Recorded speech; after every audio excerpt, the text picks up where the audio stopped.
all. But whoever he was, Cush was bad-mouthing David. He was telling lies on David. He was making David's life miserable. He was telling things that other people were believing, even though they were not true. And so David was being mauled. David was being mistreated. David was being misused. And so he decided that he would write a song. The subscription above it says a shiggaion. Let me tell you that there were various subscriptions above various psalms. We wouldn't like it in our church to do it the way the Hebrews did it. And they had a little word, and you can find it around Psalm 54 or so. It said, Mahalath. Mahalath meant that when you sing that song, you're going to dance. It didn't matter what kind of day you had. When the song leader said, we're going to sing Mahalath, everybody just got ready because nobody sat back and said, I'm too tired or I don't feel like it tonight.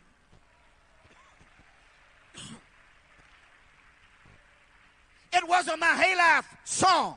And so, when they sang that song, everybody just got up and started shouting because that was the way the song was written. It's in the song. You don't have the liberty to sing it the way you want to. You have to sing it that way.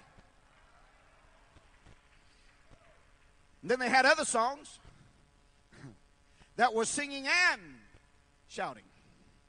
So you not only danced and sang, but you had to shout at the top of your lungs.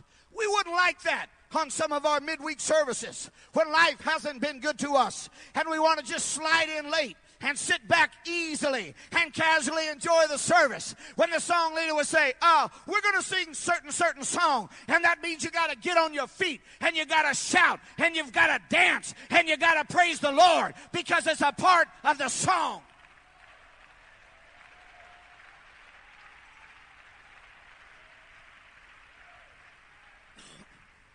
Now, I'm not going to bore you with all the different subscriptions. There were many. There was Mashil Psalms. These were teaching psalms. Songs that you learned by singing. I just enjoyed Sister Cooley last night so very much, and her energy and her demonstrativeness. It was just a wonderful blessing to be here last night. And she was saying something about if you could put the whole Bible to song, then she could memorize the whole Bible. And I thought to myself, that would be a long song. But we do this. When you're just a little child, you learn a little song that says A, B, C, D, E, F, G, H, I, J, K, L, M, N, O, P, Q, R, S, T, U, V, W, X, Y, and Z. Now, learn my ABC. Tell me what you think of me. We didn't learn that song because of the way we could sing. We didn't learn it because we wanted to hear our harmony or our tempo or the tenor part in the song. You know why we learned that song? So we could learn our ABCs. David said when he sinned with Bathsheba, he said, Lord, if you will forgive me, I will teach transgressors thy ways. And one of the things he did is he wrote one of the psalms. It's called a Mashil psalm. And the whole point of the song is to teach you that the way of the transgressor is hard. And the reason for singing the song is so that you'll learn not to go down that road, that you leave certain things alone, and that's not available to you. So there are Mashil songs that are teaching psalms. There are Neganoth psalms, and we don't like Neganoth psalms because Neganoth psalms means smiting. God smites you to bring out music or melody out of your life. Like the smiting of a string of an instrument brings forth music, so the smiting of God in your life brings forth sound and brings forth melody and harmony. And when you get a little out of tune, God smites you a little bit and tunes you up.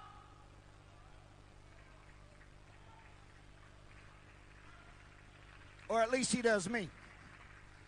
These two psalms are so beautiful in that they are a shiggaion psalm and a gittith psalm. Gittith psalms are Winepress psalms. They are psalms at the harvest time when the men would lift the borders of their garments and step into the wine press. And there they would begin to do the wine press dancing. And, of course, to pass the time and to celebrate the abundant harvest, they would sing certain songs. Most of the songs are happy songs. They are songs singing about the goodness of God and the glory of the Lord and His power and His righteousness and His might. And so you can envision this as they trampled out the grapes and mashed the impurities out, and as they made sure that they got them thoroughly mashed and completely broken down in every facet, then they would begin to sing. Psalm 8 is one such song of the winepress. The other song that they sang at the winepress time, and it's always a guitar song, it's always associated, is the song in the Bible known as the Shigionoth song. And Psalm 7 is such a song. It's a song of sadness. It's a song of being broken. It's a song that says, I am in the winepress of God, and I don't know what He's doing with my life, but I think I'll just praise Him anyway. That's what a shigion is.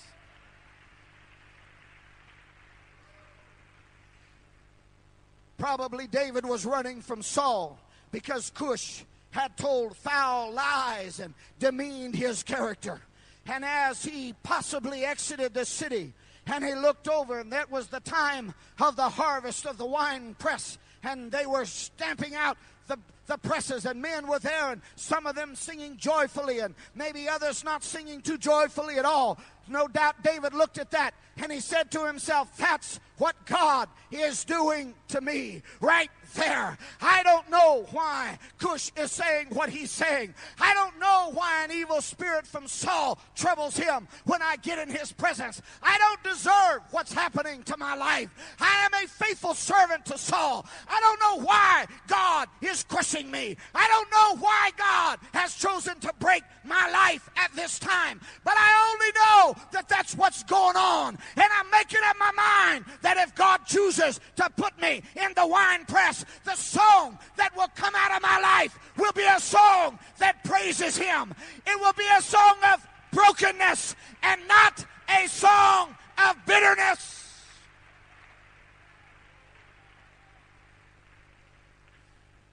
Now, I appreciate everything we heard. I appreciate all these new choruses. I got so many new choruses out of this new song deal. Somebody asked me if I wanted to buy one more packet. I just looked at them. I said, I have enough new songs.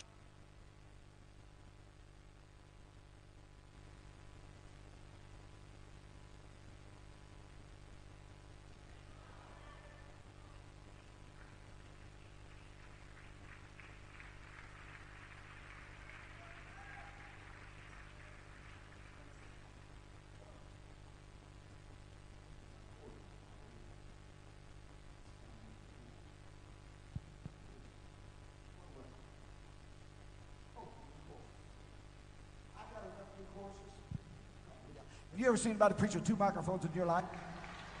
Ooh, hello. Just see if you're paying attention. I'm so thankful for what has gone on here. And I mean, when you look at what New Song is and does, every little detail, down to the signs, to the book, to the ladies taking your registration, down to the meals and the lunch. And I just couldn't handle it. It was too perfect.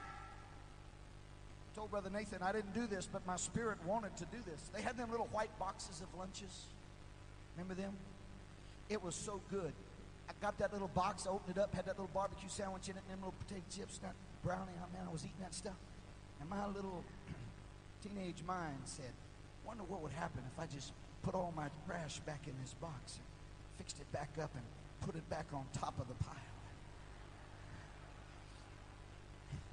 Somebody come along. They're going to have their lunch, and they get it, and I just follow them around and watch them. And then as they open that box, they would look at it like, what is this? I thought I could mess up this perfection right now, hallelujah. But I didn't do it. I wanted to. I appreciate this new song convention, and I mean that from the bottom of my heart. Just the learning, the variety of classes, the expertise, the quality of the teachers. Everything about it was so very wonderful. And I'm thankful for every new song. I'm thankful for the times in your life when you need something from God and you can't even articulate it or express it. And so you need a song to say it. Music has been stated as the language of the gods by the philosophers. And the musicians of the past have said, you know what, we can't really say it in words, therefore we'll put it to rote music and harmony and tempo, and we'll put it in a frame somehow, and we'll make this song come out, whether it's a rodo or a minuet or a symphony or whatever it is. But I'm here to tell you tonight that these two psalms right here, David looked over and he said, you know what, I am in the winepress of God. And I came tonight with just a simple little thought in my heart to tell you that God will see to it somewhere in your life that you will be put into the winepress of God. He will get the impurity out of your life. You may not even see it. You may not even be aware that it's there. But God said there's some stuff in you that I don't like, and I'm going to get it out. And all of a sudden you find yourself being mauled, being smashed, being broken, and things aren't like they used to be. And you wonder what's going wrong in your life. And God is looking, and God is listening, and He's wondering, what are they going to sing? What will come out of this? Will it be a song of bitterness? Or will it be a song of brokenness? What will come out of this wine press? God put David in the wine press and broke him. And David endured terrible hardships. And then Psalm 8. This is the part that's kind of, they put it right next to it. Psalm 8 is like this magnificent song about how great God is and how He just made everything. The moon and the stars, used his little fingers, didn't even need his arm or his hand, just his fingers to create million universes and galaxies, and just boom, threw stardust in the sky, and big stars are out there. And Dave was like, God, that's just your little finger work. And somebody somewhere sang that song, and they were trampling out the wine press, and they were singing about this great victory. Now, the reason that this one is particularly interesting to me is that little part at the bottom about Muthlabed. That means the death of a champion. It goes all the way back to the Targum, what I'm fixing to tell you, that they believe that this is the song that David wrote when he came off the battlefield and Goliath was laying dead on the battlefield. Other men looked at Goliath and said, hey, he's too big to fight. David looked at Goliath and said, he's too big to miss. How do you look at your problems? How do you look at the circumstances of your life? Do you look at them and say, I might as well fold up, I might as well close the choir down, I might as well not even be a musician? Or do you look at them and say, wait just a minute, God, I don't know what you're doing in my life, but I promise you, when I get out of this wine press, it will be a song that I can sing to the glory of God.